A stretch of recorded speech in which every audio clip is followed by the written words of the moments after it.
Welcome back to United central. നമ്മൾ സെസ്കോനെ sign ചെയ്തതിന് ശേഷം സെസ്കോനെ പറ്റി ഇതുവരെ ഒരു വീഡിയോ ചെയ്തിട്ടുണ്ടായില്ലായിരുന്നു. അപ്പോൾ നമുക്ക് ഈ വീഡിയോയിൽ സെസ്കോയുടെ സ്ട്രെങ്ത്തും വീക്ക്നെസ്സും അതുപോലെ തന്നെ കഴിഞ്ഞ കുറേ ദിവസങ്ങളായിട്ട് ഞാൻ ഒരുപാട് ക്ലിപ്സ് കണ്ടു. അതുപോലെ തന്നെ സെസ്കോനെ പറ്റിയുള്ള എക്സ്പെർട്ട് അനാലിസിസ്, അതുപോലെ ഒരുപാട് ആർട്ടിക്കിളുകളൊക്കെ വായിച്ചു. അപ്പോൾ അങ്ങനെ അതിൽ നിന്നൊക്കെ മനസ്സിലാക്കിയ കാര്യങ്ങളാണ് നമ്മൾ ഇന്നിവിടെ ഡിസ്കസ് ചെയ്യാൻ പോകുന്നത്. ഇപ്പോൾ എന്തായാലും സെസ്കോയുടെ കാര്യത്തിലേക്ക് വന്നു കഴിയുമ്പോൾ വളരെ എക്സൈറ്റിംഗ് ആയിട്ടുള്ള ഒരു സൈനിങ് ആണ്.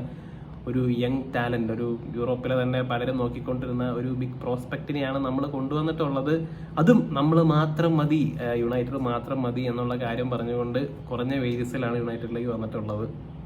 പേഴ്സണലി എനിക്ക് വളരെ സന്തോഷം തോന്നിയ ഒരു ഡീലാണ്. അത് ഈ സെസ്കോ ഭയങ്കര വലിയ സംഭവമാണ്, അല്ലെങ്കിൽ ഒരു മോൺസ്റ്റർ പ്ലെയർ ആണ്, ഇങ്ങനെയുള്ള കാര്യങ്ങൾ കൊണ്ടൊന്നുമല്ല. അത് ചിലർക്കൊക്കെ ഉള്ളൊരു മറുപടിയായിരുന്നു. കാരണം നമ്മൾ ഇവിടെ തന്നെ കമന്റ്സിൽ കാണാറുണ്ട് യുണൈറ്റഡിന്റെ പുള്ളിംഗ് പവർ ഒന്നുമില്ല, കാശ് കൂടുതലെടുത്ത് കൊണ്ടുവരുന്നതാണ്. അതിനൊക്കെ ഉള്ളൊരു മറുപടി എന്നുള്ള രീതിയിലായിരുന്നു ഈ ഒരു സെസ്കോ ഡീൽ എന്ന് പറയുന്നത്.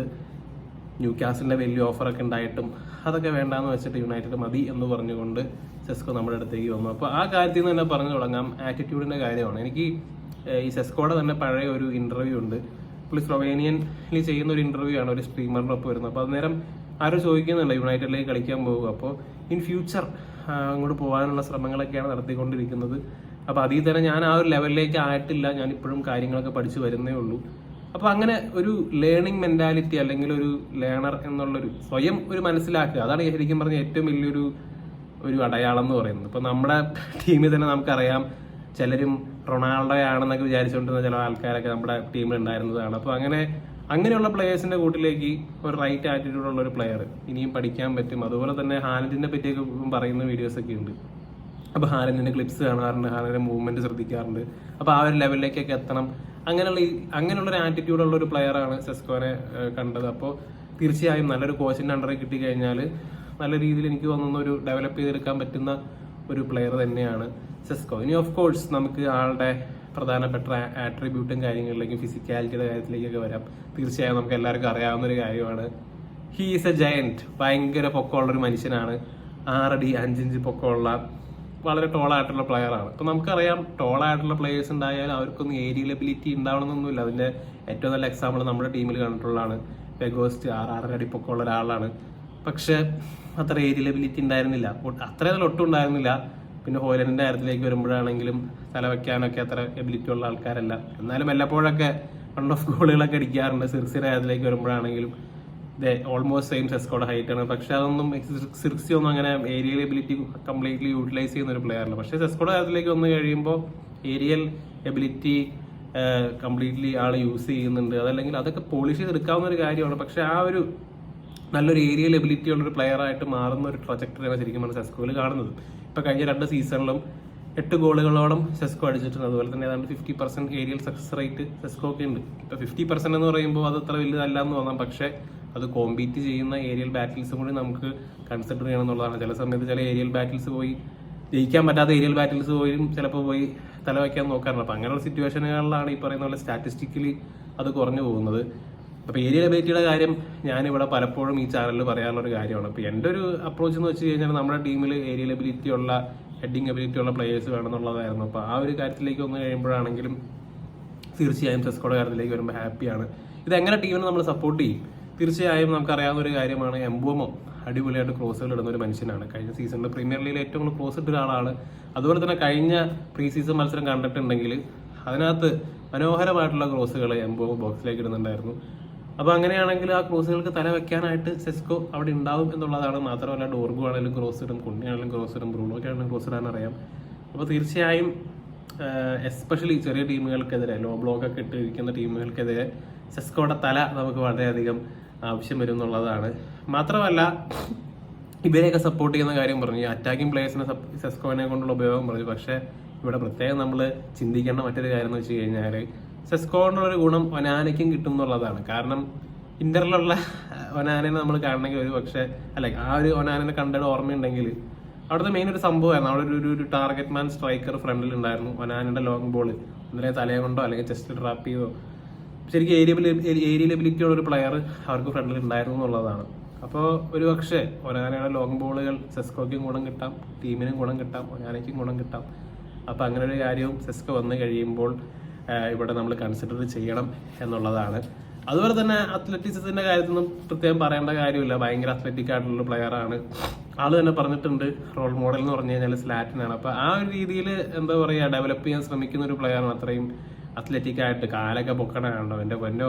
ഇൻസ്റ്റാഗ്രാമിൽ എന്ന് പോയി കഴിഞ്ഞാൽ ഒരു പ്രോപ്പർ ജിംനാസ്റ്റിനെ പോലെ അത്രയും കാലൊക്കെ സ്ട്രെച്ച് ചെയ്യുന്ന, അത്രയും എന്താ പറയാ ഒരു മെയ്വഴക്കമൊക്കെ ഉള്ളൊരു പ്ലെയറാണ്. അത്രയും ഹൈറ്റ് വെച്ചിട്ട് അത്യാവശ്യം ഡ്രിബിളും ചെയ്യാനൊക്കെ അറിയാവുന്നതാണ്. ഒത്തിരി ക്ലിപ്പുകൾ കാണാം. അത്യാവശ്യം ഡ്രിബിൾ ചെയ്യാനൊക്കെ അറിയാവുന്ന ഒരു പ്ലെയറാണ്. ചില സമയത്ത് പുള്ളിക്കാരൻ ഓവർഡൂവും ചെയ്യാറുണ്ട്. ഇപ്പോൾ 3-4 പ്ലേയേഴ്സ് ഉള്ള സമയത്ത് അതിൻ്റെ ഇടയ്ക്ക് ഇത്രയും പൊക്കോടെ ഒരാൾക്ക് ഡ്രിബിൾ ചെയ്ത് പോകാൻ പറ്റില്ല. സെന്റർ ഓഫ് ഗ്രാവിറ്റി അതിനെ അനുവദിക്കില്ല. He can never be Messi. പക്ഷെ എന്നാലും 1-2 പ്ലേയേഴ്സിനെ കട്ട് ചെയ്ത് പോകാനൊക്കെ സെസ്കോയ്ക്ക് സാധിക്കും. അത്യാവശ്യം ഓൺ ദി ബോൾ കൺട്രോളും കാര്യങ്ങളൊക്കെ ഉണ്ട്. ബോൾ ടച്ച് എടുക്കുന്നതൊക്കെ ആണെങ്കിൽ ഈ പറഞ്ഞ ലുക്കാക്കോനെ പോലെ ബൗൺസ് ചെയ്ത് പോകുന്ന ടച്ചൊന്നുമല്ല. അത്യാവശ്യം ചില ഫുട്ബോളിങ് എബിലിറ്റി ഒക്കെ ഉണ്ട്. എന്നാൽ പോലും ചില സമയങ്ങളിൽ ഈ ടച്ചിന്റെ കാര്യത്തിലൊക്കെ പ്രശ്നം വരാറുണ്ട്. ബട്ട് അതൊക്കെ ഈ പറയുന്ന പോലെ ഇമ്പ്രൂവ് ആവേണ്ട കാര്യങ്ങളാണ്. അതാണ് നമ്മൾ പറയുന്നത്. ഇതൊരു റോ പ്ലെയർ ആണ്. ഒത്തിരി പൊട്ടൻഷ്യൽ ഉണ്ട്. ബട്ട് ഒത്തിരി കാര്യങ്ങളിൽ ഡെവലപ്പായി വരാനുണ്ട്. അത് വിത്തിൻ ടൈം മാത്രമേ നടക്കുകയുള്ളൂ.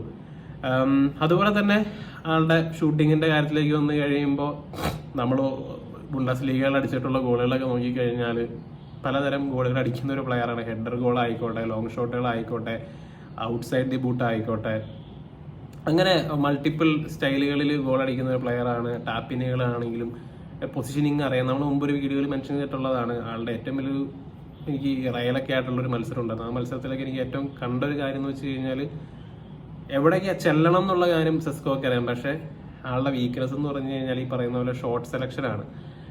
ഷോട്ട് എടുക്കുമ്പോൾ പലപ്പോഴും അന്യായ പവറിലാണ് അടിക്കുന്നത്. ഒടുക്കത്തെ പവറാണ് ഇവന്. പക്ഷേ ഈ പവറിൽ അടിക്കുന്ന ഷോട്ട് പലപ്പോഴും ഗോളിയുടെ നെഞ്ചത്തേക്കായിരിക്കും. അവിടെയാണ് ഈ ഷോട്ട് സെലക്ഷൻ്റെ കാര്യത്തിലേക്ക് വരുമ്പോൾ അവിടെയാണ് നമുക്ക് ഏറ്റവും കൂടുതൽ ശരിക്കും പറഞ്ഞു കഴിഞ്ഞാൽ ഫ്രസ്ട്രേറ്റ് ചെയ്യാൻ പോകുന്ന ഒരു കാര്യം. ഇവർ ഈ പറയുന്ന പോലെ 1-on-1 ഓപ്പർച്യൂണിറ്റി ഇട്ട് കഴിയുമ്പോൾ ചിലപ്പോൾ ഗോളിയുടെ നെഞ്ചത്തേക്ക് അടിച്ച് കഴിഞ്ഞാൽ 1-2 തവണ നമ്മൾ കണ്ടു കഴിയുമ്പോഴേക്കും നമുക്ക് ചിലപ്പോൾ ഒരു ഫ്രസ്ട്രേഷൻ തോന്നിയേക്കാം. അവിടെയൊക്കെയാണ് ഈ ഷോട്ടിൻ്റെ കാര്യത്തിലേക്ക് വന്നു കഴിയുമ്പോൾ പവറിന് പകരം പ്ലേസ്മെന്റ് എന്നുള്ള കാര്യത്തിലേക്ക് അവൻ കൂടുതൽ ശ്രദ്ധ കേന്ദ്രീകരിക്കേണ്ടിയിരിക്കുന്നു. ഷോട്ടിൻ്റെ കാര്യത്തിലേക്ക് വന്നാൽ അതേ പറഞ്ഞ പോലെ തന്നെ പവർ ഷോട്ടാണ്. പിന്നെ അതുപോലെ മെൻഷൻ ചെയ്യേണ്ട മറ്റൊരു കാര്യം എന്ന് വെച്ച് കഴിഞ്ഞാൽ എക്സ്പ്ലോസീവ് പേസ് ഉള്ള ഒരു പ്ലെയർ ആണ്. ഭയങ്കര ഫാസ്റ്റാണ്.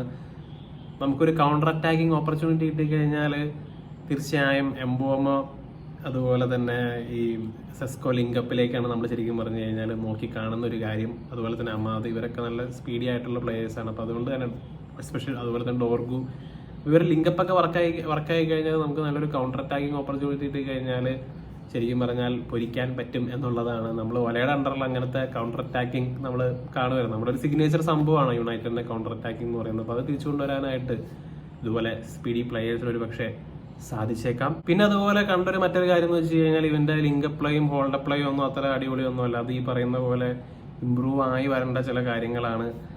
ഇപ്പം എന്തായാലും ഹോയിലൻഡിന്റെ കേസിലേക്ക് വരുമ്പോൾ നമുക്കറിയാം, ഹോയിലൻഡ് പോയി ഇങ്ങനെ ഡിഫൻഡറോട് പോയി മുട്ടും ഇടിയും ഗുസ്തിയും അങ്ങനത്തെ പരിപാടിയൊക്കെയാണ്. പക്ഷെ അങ്ങനെയല്ല, കുറച്ചുകൂടി മാറിയാണ് നിൽക്കുന്നത്. മാറി നിന്നിട്ട് മൂവ്മെന്റിലാണ് ഇവന്റെ കൂടുതലും കളി ഇരിക്കുന്നത്. എന്തായിരുന്നാൽ പോലും ഡീപ്പിലേക്കൊക്കെ ഡ്രോപ്പ് ചെയ്ത് ലിങ്കപ്പ് ചെയ്യാന്നൊക്കെ പറഞ്ഞു കഴിഞ്ഞാൽ അത് അത്ര സെറ്റപ്പ് ഒന്നും പറയാറായിട്ടില്ല. അതും ഈ പറയുന്ന പോലെ ഡെവലപ്പ് ചെയ്ത് വരേണ്ട ചില കാര്യങ്ങളാണ്. പിന്നെ അഫ്കോഴ്സ് നമുക്ക് അറിയാവുന്ന പോലെ കഴിഞ്ഞ സീസണിൽ 13 ഗോൾ, അതിന് മുന്നത്തെ സീസണിൽ 14 ലീഗ് ഗോളുകളാണ് ബുണ്ടസ് ലീഗയിൽ നേടിയത്. പക്ഷെ ടോട്ടൽ കഴിഞ്ഞ സീസണിൽ 13 ഗോള് ബുണ്ടസ് ലീഗയിൽ, 4 ഗോള് UCL-ലും, 4 ഗോള് DFB പോക്കലും അടിച്ചു. അങ്ങനെ മൊത്തം 21 ഗോളുകളാണ്. ഇപ്പം ഈ വർഷം ജസ്റ്റ് 22 ആയിട്ടുള്ളൂ മെയിൽ. അപ്പോൾ 21ാമത്തെ വയസ്സിൽ 21 ഗോളുകൾ അടിച്ചു. That's not too bad. ഇപ്പോൾ നമ്മൾ പ്രീമിയർ ലീഗിലേക്കൊക്കെ നോക്കിക്കഴിഞ്ഞാൽ അതൊരു നല്ല നമ്പറാന്ന് പറയാം. പക്ഷേ ഇതിലെ ചോദ്യം എന്ന് പറഞ്ഞു കഴിഞ്ഞാൽ ബുണ്ടസ് ലീഗ നമ്പേഴ്സ്. അപ്പോൾ ബുണ്ടസ് ലീഗയിൽ ഇതിലും ഭീകരമായ ഔട്ട്പുട്ട് ഉണ്ടായിരുന്ന ആൾക്കാരൊക്കെയാണ് ടിമോ വെർണറും അതുപോലെ തന്നെ എൻകുങ്കും ഒക്കെ. അവരൊന്നും വർക്കൗട്ട് ആയില്ല. ബട്ട് വർക്കൗട്ട് ആയിട്ടുള്ള പ്ലേയേഴ്സ് ഉണ്ട്. ഇപ്പോൾ സണ്ണും ഫെർമീഞ്ഞോയും അതുപോലെ തന്നെ മർമോഷൊക്കെ വന്നിട്ട് തന്നെ പെട്ടെന്ന് ഇമ്പാക്ട് ഉണ്ടാക്കിയ ആൾക്കാരാണ്. ബട്ട് ഭീകരമായിട്ടുള്ള ഔട്ട്പുട്ടൊന്നും ബുണ്ടസ് ലീഗയിൽ സെസ്കോക്ക് ഉണ്ടായിരുന്നില്ല. അപ്പോൾ അതുകൊണ്ട് തന്നെ ഭീകരമായിട്ടുള്ള പ്രതീക്ഷയൊന്നും സെസ്കോയുടെ മുകളിലില്ല. ഇപ്പോൾ അൾട്ടിമേറ്റ്ലി പറയുകയാണെങ്കിൽ വന്നു കഴിഞ്ഞാൽ ഈ സീസണിൽ 20 ഗോൾ അടിക്കുന്ന അങ്ങനെയുള്ള പ്രതീക്ഷയൊന്നുമില്ല. ഒരു 10+ ഗോളുകൾ നേടിക്കഴിഞ്ഞാൽ തീർച്ചയായും അതൊരു നല്ലൊരു സ്റ്റാർട്ടാണെന്ന് തന്നെ പറയാം. അപ്പം എന്തായാലും വലിയ പ്രതീക്ഷയുടെ ഭാരമൊന്നുമില്ല. ബട്ട് നമുക്കറിയാവുന്ന ഒരു കാര്യമാണ്, ഇപ്പോൾ യുണൈറ്റഡ് പ്ലെയർ ആയതുകൊണ്ട് തന്നെ ഒരു 3-4 കളികളൊക്കെ ഗോൾ അടിക്കാണ്ടിരുന്നു കഴിഞ്ഞാൽ ഈ BR ഫുട്ബോൾ, ESPN ഇങ്ങനെയുള്ള ആൾക്കാരൊക്കെ അതിനുള്ള കണ്ടന്റുകൾ പുറത്തേക്ക് വിട്ട് തുടങ്ങും. 4 ഗോളുകളായിട്ട് ഗോളില്ല.